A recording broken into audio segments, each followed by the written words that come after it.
Bueno, buenas, espero que sigáis bien. Bueno, pues entonces vamos a ver el último de los temas, ¿vale?, que entran en selectividad. En este caso, una pregunta que sería solo cuestión de 1,5, sería la última cuestión de todas, pero me parece interesante darlo, bueno, por dos motivos: porque es un tema bonito y después porque es fácil. Yo creo que es un tema fácil, por lo tanto, si no es excesivamente largo, aunque veáis que muchas cosas, después esto se puede quitar bastante, ya os diré el qué, pero bueno, nosotros vamos a dar tal cual. Pero es fácil. Las preguntas que han puesto durante todo este tiempo pues son pocas, ¿no? Son 4 o 5 preguntas muy concretas y por lo tanto yo creo que nos puede resultar mucho más fácil que el otro que os dije. Yo lo voy a dar y después ya iremos hablando, ¿vale?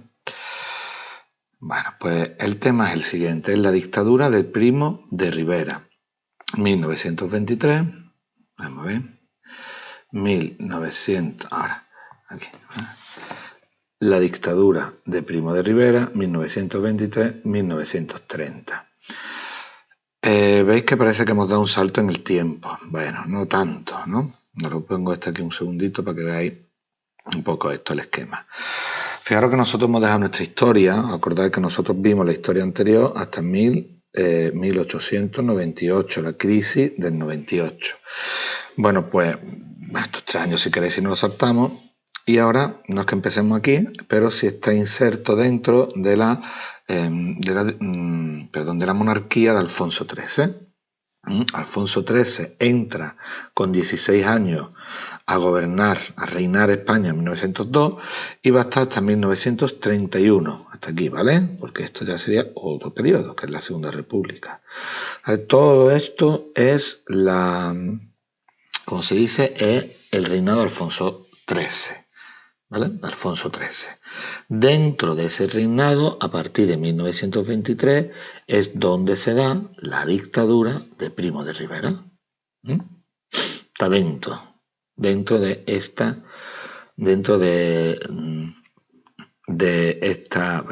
monarquía, de la monarquía de Alfonso XIII.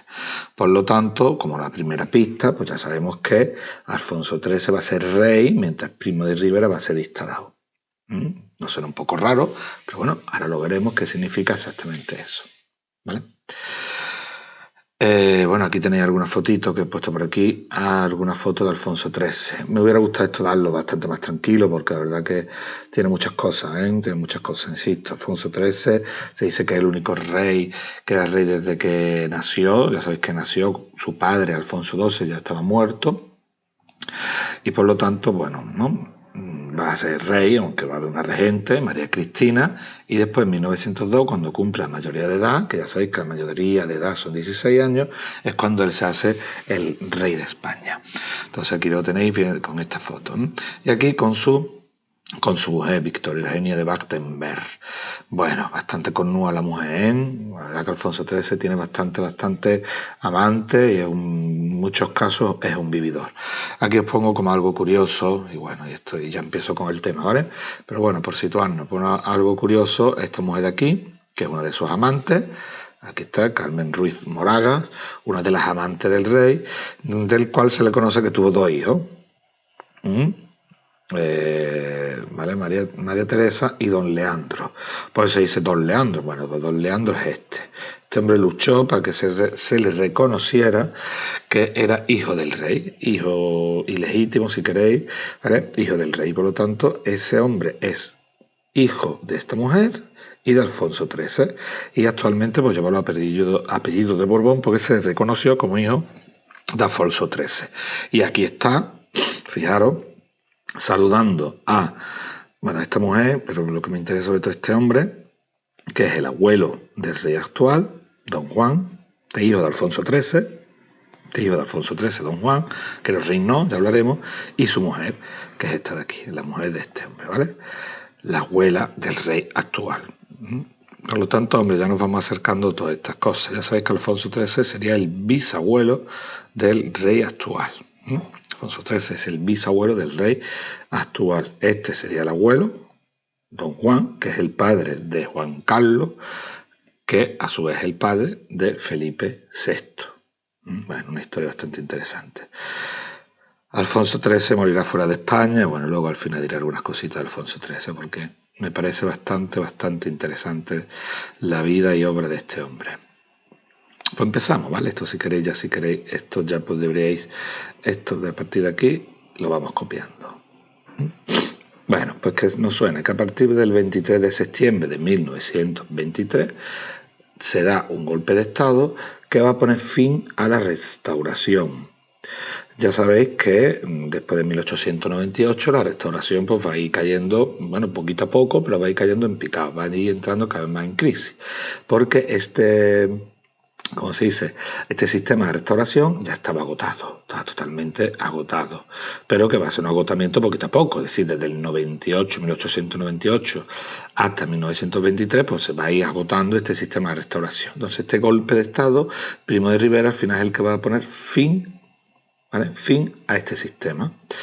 En 1930 ya veréis cómo cae Primo de Rivera y un año después se va a producir la proclamación de la Segunda República. Por lo tanto, va a estar muy aparejada esta caída de Primo de Rivera con la caída de la monarquía. Ya lo veremos, ya veremos por qué cae la monarquía y ya veremos por qué están íntimamente unidas tanto, insisto, Primo de Rivera como la monarquía. Bueno, las causas, o bueno, un poco contexto internacional para que también nos suene dónde se mueve todo este periodo del fin de la Restauración y el inicio de la dictadura de Primo de Rivera. Contexto internacional y nacional. Bueno, dentro del contexto internacional, que es lo que vamos a ver ahora, que sepáis que durante este periodo, antes de 1923, 1914, se va a producir la Primera Guerra Mundial. Ya sabéis que España va a ser neutral en esta Primera Guerra Mundial, lo que va a permitir una expansión económica, si España va a vender a un bando y a otro. Como algo negativo de esta expansión económica va a ser la subida de precios.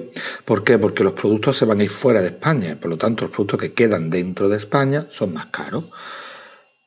Porque hay menos, porque hay muchos que se van fuera de España, se venden fuera de España y por lo tanto, ¿vale? Y por lo tanto, dentro la oferta es mucho menor y por lo tanto los precios son más altos. Por lo tanto, como algo negativo es esa subida de precios. Dicen que esta Primera Guerra Mundial fue la gran oportunidad perdida por parte de España, de su industria, porque si ese dinero se hubiera, sí que había bastante dinero, y si se hubiera invertido bien, era que otro gallo hubiera cantado en España. Segunda cosa importante que ha ocurrido durante este periodo, la Revolución Industrial 1917, la Revolución Rusa se va a producir en Rusia, la Revolución. Sabéis que la Revolución Rusa es que llega el comunismo a Rusia, y esto va a provocar que la burguesía esté atemorizada. ¿Vale? Si la burguesía va a ver cómo ese comunismo se va a ir expandiendo por el resto de Europa. En el resto de Europa pues, va a aparecer partidos comunistas y movimientos muy parecidos, o no iguales, idénticos, a los que habían triunfado en Rusia. Por lo tanto, la burguesía va a vivir atemorizada durante este periodo. Esto va a provocar también que se le exija a los gobiernos que haya una gran represión del movimiento obrero, es decir, que no se permita que haya partidos obreros, que no se permitan las huelgas, que no se permitan un montón de historias de estas. Y esa represión va a llegar también a España. Estamos, insisto, dibujando qué sería el contexto internacional que se mueve este periodo de la dictadura, el reinado de Alfonso XIII, o el último periodo del reinado de Alfonso XIII y la dictadura de Primo de Rivera. Vamos con los problemas nacionales. Problemas del reinado de Alfonso XIII. Vamos a ver qué problemas son y cómo van a influir. Estos prácticamente son las causas por las cuales llega la dictadura de Alfonso XIII. Bueno, problema militar, ¿vale? Siempre se ha hablado de 4 problemas, creo que son 4 problemas que van a afectar al reinado de Alfonso XIII y que se van a ir agravando hasta el final del periodo, hasta que llegue la dictadura de Primo de Rivera. Bueno, pues uno de los problemas es el problema militar. ¿Cuál es el gran problema militar? La macrocefalia. Repito, macrocefalia, cabeza grande, macro, grande, cefalia, cefalea, cefalitis, todo esto hace referencia a la cabeza. ¿Qué significa esto en el ámbito militar? Porque hay muchos oficiales. Hay un oficial por cada 5 soldados. Una barbaridad. Estos son muchos gastos. Esto supone que hay mucha gente mandando y esto pues va a crear problemas. También hay una gran división durante este periodo entre los africanistas y los peninsulares, es decir, militares africanistas y peninsulares. ¿Quiénes son estos? Bueno, sobre todo los africanistas, que nos suenen. Pues francos africanistas son militares que han hecho su carrera militar en África. ¿Y qué pinta España en África? Bueno, para que nos suene también, porque a principios del siglo XX se le van a dar a España colonias en el norte de África. Que ahora lo veremos que esto también traerá su cola. Van a traer bastantes colonias, le van a dar colonias, no bastantes, sino algunas, ¿no? Marruecos, de toda la parte norte de Marruecos, se le van a dar a España. Y esto va a provocar que allí se manden militares y allí va una serie de militares que van a hacer su carrera allí. Y esto pues estará en contra de los peninsulares, y los peninsulares, pues bueno, en contra de africanistas, no se dan muy bien, por muchas historias. Bueno, además de esto, que sepamos que hay un distanciamiento con la sociedad, es decir, militares y sociedad están cada vez más separados, ya lo vimos. Una de las causas por el desastre del 98, vimos que se le trató muy mal, que solo iban los más pobres a la guerra. Otro que no lo hemos visto, la Semana Trágica de Barcelona, que esto es en 1909. Pero bueno, ¿vale? Una movida como en Barcelona en 1909, no lo quiero yo tampoco parar mucho en esto. Hay una serie de acontecimientos que va a hacer que la sociedad civil y la sociedad militar estén cada vez más separadas. Además de esto aparecen las juntas de defensa, que la Junta de Defensa es un órgano militar, ¿no? Paramilitar, que ¿vale? Es una organización militar que lo que pretende es influir en política. ¿Vale? Está compuesta por militares generales que van a estar muy cerca del poder político con la intención de influir en él.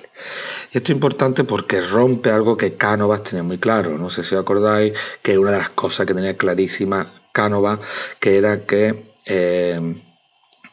lo que se llamaba por ahí en algún libro, el civilismo es mayor o tiene que tener más poder que los militarismos, que los militares. Cánovas va a quitar durante la Restauración, va a quitar de en medio a todos los militares, algo que durante Isabel II fueron gobernantes, durante el periodo de Cánovas y la Restauración no son gobernantes los militares. Por lo tanto, bueno, pues ahora vuelve a aparecer los militares intentando influir en la política. ¿Vale? Ese es el problema militar. Segundo problema, el problema social. ¿Vale? Espérate un momentito, esa es la A, perdón, me voy a la B, ¿vale? Borro esto un segundo y me voy aquí a la B que está aquí. Venga.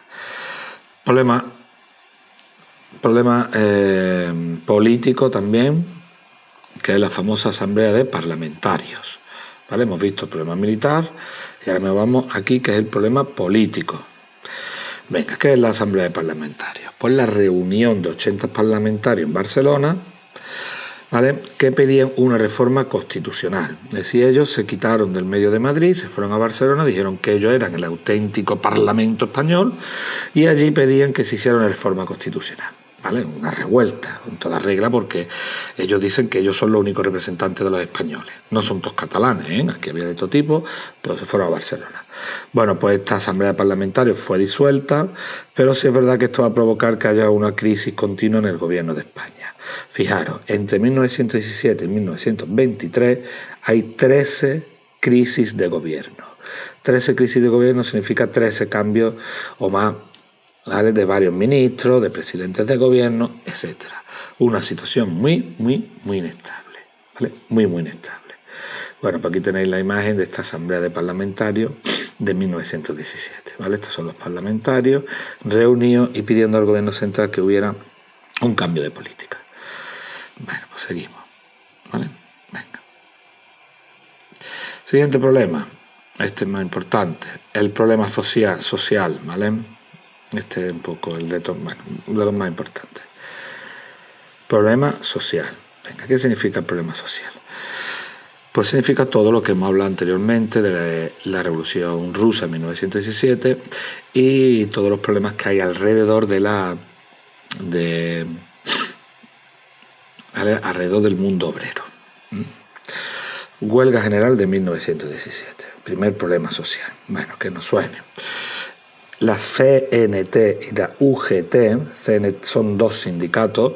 La CNT anarquistas o de tendencia anarquista y las UGT de tendencia socialista convocan una huelga general en marzo de 1917, ¿vale?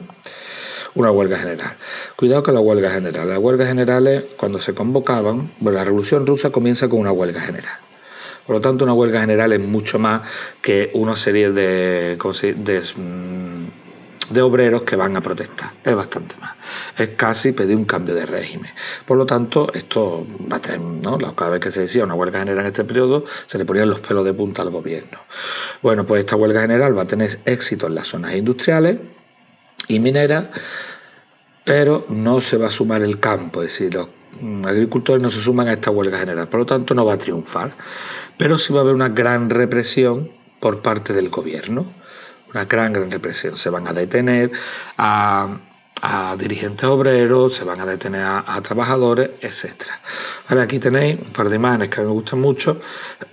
Fijaros, perdón, aquí tenéis detenidos en la huelga general, ¿vale? Este es el comité de huelga, dirigentes del OGT y del PSOE, que van a ser detenidos. Aquí, por ejemplo, es muy interesante este segundo personaje de aquí, Largo Caballero, que tendremos que hablar de él después, ¿eh? Bastante, Largo Caballero. Se ha conocido como el Lenin español. Y va a ser muy importante prácticamente desde este periodo hasta el final de la Guerra Civil Española. Veis otra imagen de la huelga general. Y esta imagen me encanta porque a mí me encantaría saber si le da o no. Fijaros cómo está el tío preparado, el manifestante corriendo. Me gustaría ver 3 segundos después a ver si le pega o no le pega. Porque como le pegue, le da fuerte, ¿vale? Bueno, esto es la huelga general de 1917.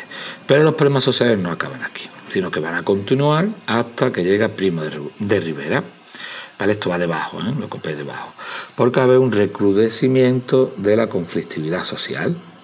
A partir de 1917 va la conflictividad social, la huelga y todo esto que van a ser cada vez mayores, porque tras la Primera Guerra Mundial va a haber una fuerte conflictividad. ¿Por qué? Porque va a haber una crisis económica tras la Primera Guerra Mundial. En Andalucía esta conflictividad va a tener 2 partes importantes, 2 sitios importantes. En Andalucía el campo va a pedir un reparto continuo de tierra y va a haber, ¿vale? Continuamente va a haber una lucha contra el terrateniente, el señorito, etcétera. Y en la industria, sobre todo en Cataluña, donde se va a hacer fuerte la CNT. La CNT en sí ya hemos dicho que es una central sindical de inspiración anarquista. Y cuando hablemos de anarquista en este periodo, pues hablamos de huelgas y hablamos de atentados. Ahora veremos esto de contraatentados, lo que vale. Vamos a dejar esto un poquito aparte. Es decir, la CNT es un movimiento violento en algunos, ¿no? Algunos de sus miembros, ¿vale? Donde los atentados entran dentro de su labor política. Es decir, ellos piensan que los atentados es una manera de conseguir las cosas que ellos quieren, ¿vale? Y esto pues va a provocar mucha tensión. Por ejemplo, fijaros, pongo 2 imágenes. Atentado anarquista el día de la boda de Alfonso XIII, esto es en Madrid. No lo mataron de milagro.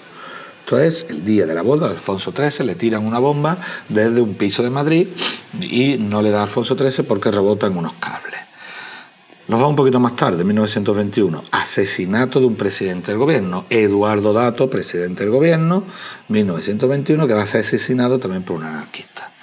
¿Veis? Así, estos son los tiros que se le pegaron al coche oficial del presidente. Hay otro por ahí, Canalejas, que también va a ser asesinado. El propio Cánova del Castillo fue asesinado por un anarquista. Por lo tanto, ¿vale? Los anarquistas van a ser muy activos en este sentido de atentado. Esto va a provocar que haya contraatentados. ¿Qué es esto de contraatentados? Atentados contra los propios anarquistas. Es decir, los burgueses, sobre todo, la burguesía va a pagar a pistoleros, por eso se conoce esto como la época del pistolerismo, a pistoleros para que mate a dirigentes obreros. Es decir, tú me estás matando porque los anarquistas mataban sobre todo a la burguesía y yo te mato, ¿vale? Esto se conoce como la época del pistolerismo. A esto se le une una ley del gobierno que era la ley de fugas. ¿Qué es la ley de fugas? Pues la ley de fugas permitía pegar 2 tiros a alguna persona que se fugara. Si alguien está detenido y empieza a correr, se le podían pegar 2 tiros. Esto en realidad pues deja abierto el asesinato impune incluso de la policía. ¿Por qué? Porque tú le coges a un tío, le pegas 2 tiros por la espalda y dice que está huyendo, ya está, averiguado, ¿vale? Pues eso es la ley de fuga. Insisto, este es el ambiente que se vivía sobre todo en Barcelona. En Barcelona y Cataluña y Andalucía van a ser los 2 sitios más fuertes en esto. Y el último de los problemas es el problema marroquí. ¿Vale? Venga, el problema marroquí.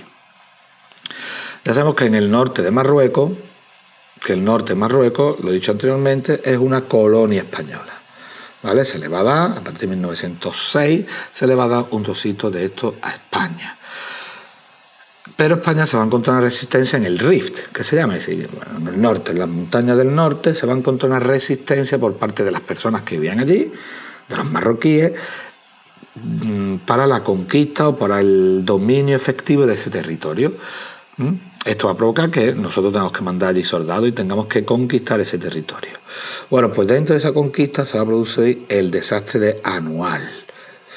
¿Vale? Desastre de Anual, una ciudad allí de Marruecos, un pueblo allí de Marruecos, y nosotros vamos a intentar allí conquistar. 14.000 bajas españolas. Se va a producir un auténtico desastre de ataque. Muchos de estos españoles van a morir huyendo de los marroquíes, de sed, perdidos en el desierto. Si no tanto la batalla, sino porque fue un desastre. Bueno, ¿por qué fue un desastre? Bueno, fijaros, fuimos a utilizar tipos de armamento y éramos superiores en armamento, en personal, pero claro, no estaba preparado para la zona aquella. Si vosotros veis, nosotros nos movíamos muy lentamente. Fijaros, una metralleta estupendísima, pero aquí con una rueda, en este terreno pedregoso, en este terreno que apenas se puede andar, pues un desastre. ¿Vale? Bueno, pues esto va a provocar muchísimos muertos. Estos son españoles, si hay fotos más duras, españoles muertos, tirados en el desierto, que han sido vencidos por esto, por los marroquíes. 14.000 españoles murieron en este desastre de Anual. Bueno, pues a partir de ahí se hizo un intento, una investigación, de ver qué había ocurrido en el desastre de Anual, y dicen por ahí que el intento de frenar esta investigación, porque tocaba a miembros militares muy importantes de España, incluso al propio rey, que decían que había animado a Alfonso XIII a uno de los generales a que atacara, aunque no tenía cubierta ni la retirada, ni las municiones, ni nada de esto, ¿vale? Pues bueno, ese intento de frenar, que fue una de las causas del golpe de Estado. Si Primo de Rivera se levanta contra el gobierno por frenar esta investigación, ¿vale?